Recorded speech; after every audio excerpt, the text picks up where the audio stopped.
بسم اللہ الرحمن الرحیم۔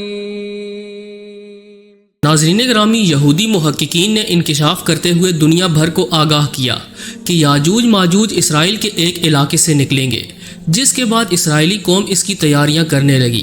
کیا واقعی اسرائیل نے یاجوج ماجوج کی دیوار ڈھونڈ لی ہے؟ آج ہم آپ کو یاجوج ماجوج کے خروج کے حوالے سے انتہائی اہم معلومات فراہم کرنے جا رہے ہیں، لہٰذا ویڈیو کو شروع سے لے کر آخر تک ضرور دیکھیے گا، اور اگر آپ چینل پر نئے ہیں تو اسے سبسکرائب بھی کر لیجئے۔ تو آئیے چل کر موضوع کا آغاز کرتے ہیں۔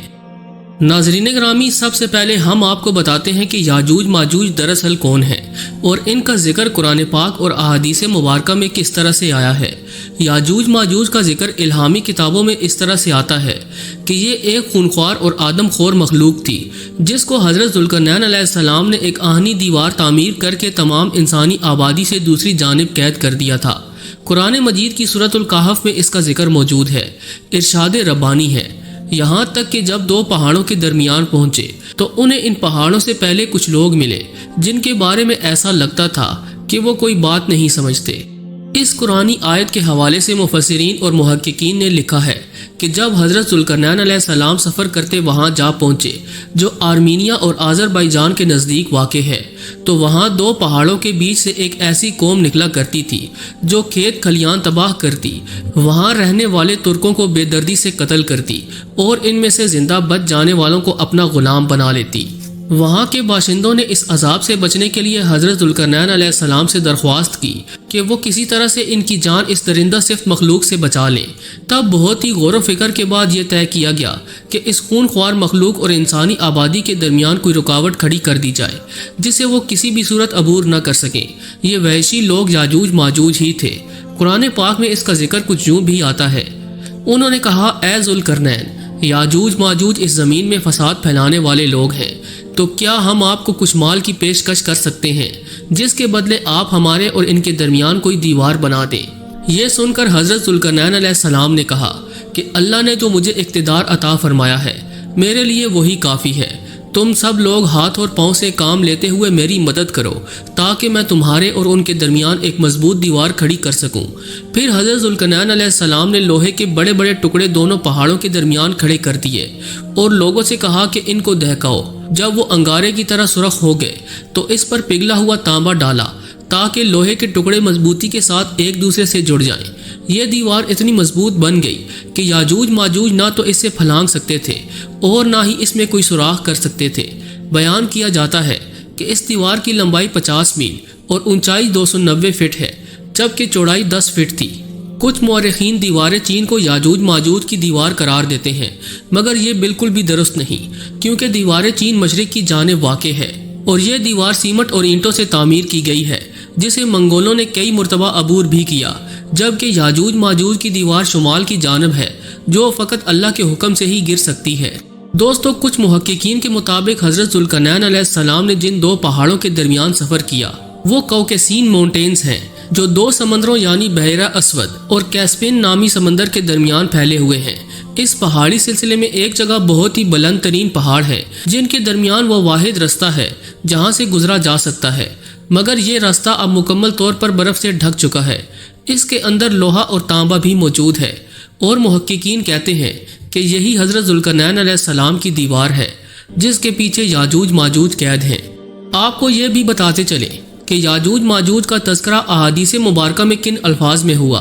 احادیث مبارکہ میں یاجوج ماجوج کو بھی فتنہ قرار دیا گیا اور یہ بھی بتایا گیا کہ وہ قرب قیامت میں برباد ہوں گے، ان کی تعداد جہنم میں بہت زیادہ ہوگی۔ حضرت ابو ہریرہ رضی اللہ تعالی عنہ روایت کرتے ہیں کہ رسول اللہ صلی اللہ علیہ وآلہ وسلم نے فرمایا، یاجوج ماجوج ہر روز اپنی دیوار کھودتے ہیں، یہاں تک کہ جب قریب ہوتا ہے کہ سورج کی روشنی ان کو دکھائی دے تو جو شخص ان کا سردار ہوتا ہے وہ کہتا ہے، اب لوٹ چلو، باقی کل کھودیں گے۔ پھر اللہ تعالیٰ اسے ویسی ہی مضبوط کر دیتا ہے جیسی وہ پہلے تھی۔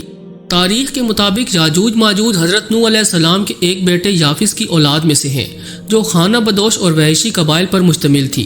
ان کی تعداد میں بہت تیزی سے اضافہ ہوتا چلا گیا۔ حضرت ذوالقرنین علیہ السلام کے زمانے تک یاجوج ماجوج مختلف قبائل، قوموں اور آبادیوں میں پھیل چکے تھے۔ انہوں نے ہر جگہ خوب قتل و غارت کی، حتیٰ کہ حضرت ذوالقرنین علیہ السلام کے ہاتھوں قید ہو گئے۔ قرب قیامت وہ دیوار گرانے میں کامیاب ہو جائیں گے، کیونکہ وہ بے دھیانی میں انشاءاللہ بولیں گے اور انہی الفاظ کی برکت سے دیوار گر جائے گی، مگر وہ حق کا رستہ اختیار نہیں کریں گے۔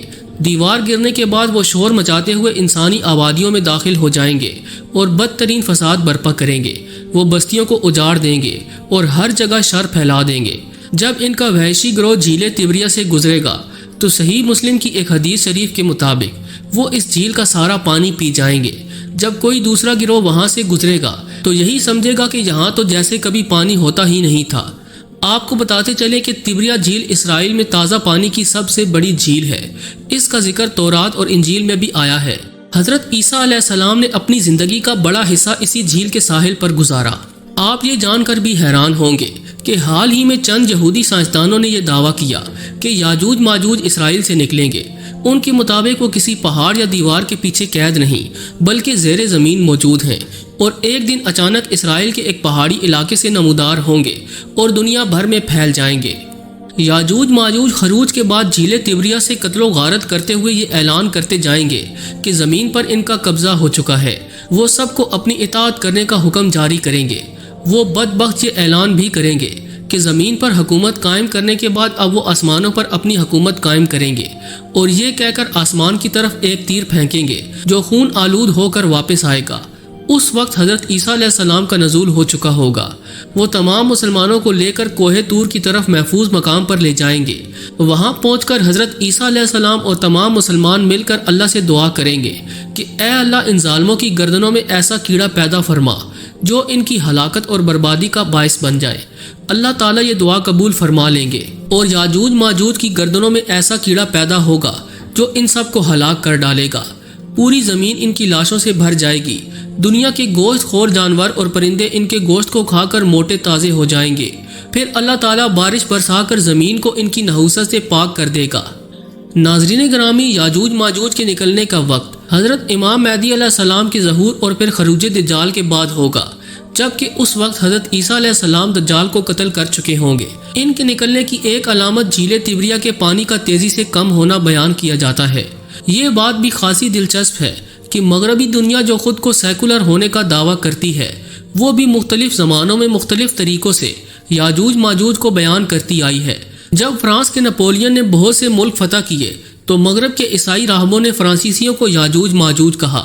اسی طرح جب منگولوں نے پوری دنیا میں تہلکہ مچایا اور بڑے پیمانے پر تباہی پھیلائی تو اس وقت کے راہبوں اور پادریوں نے انہیں یاجوج ماجوج سے تشبیہ دی۔ اسی طرح آج بھی کچھ عیسائی پادری چین کو یاجوج ماجوج سمجھتے ہیں۔ یہ سب ان کے اندازے ہیں، حقیقت وہی ہے جو قرآن و حدیث میں بیان ہوئی۔ یاجوج ماجوج قیامت کی نشانیوں میں سے ایک نشانی ہے۔ وہ قیامت کے قریب ہی ظاہر ہوں گے اور ان کا انجام بہت بھیانک ہوگا۔ یقیناً اللہ کی تدابیر کے سامنے کوئی حربہ کامیاب نہیں ہو سکتا۔ دعا ہے کہ اللہ تعالی ہمیں ہر فتنے سے محفوظ رکھے۔ آمین ثم آمین۔